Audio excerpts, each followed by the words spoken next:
So this entire ecosystem that they've created kind of like fulfills itself.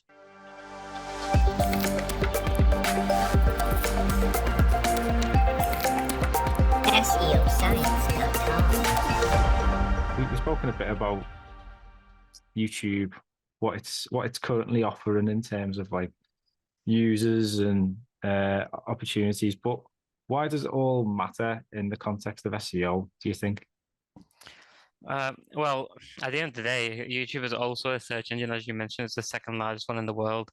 Um, and marketing is emphasizing heavily, especially with Google also owning the market share, not only on videos, but also on the search engine side with Google itself.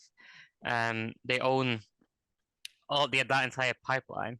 So a lot of the things cross over. So like for example, if you think about how we approach UX, which we covered in a previous episode, and why it's like good and important to use, YouTube kind of functions in a similar way. Like you have everything that it applies to like Google and what it can be used there also applies to YouTube. So like you want to have concise information.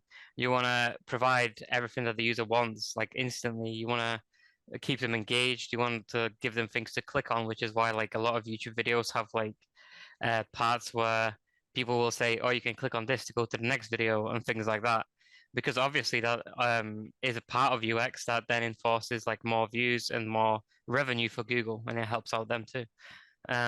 So this entire ecosystem that they've created kind of like fulfills itself, especially with videos being like a really good alternative to providing content on sites. So if you have a video which covers the same topic, people can alternatively watch that.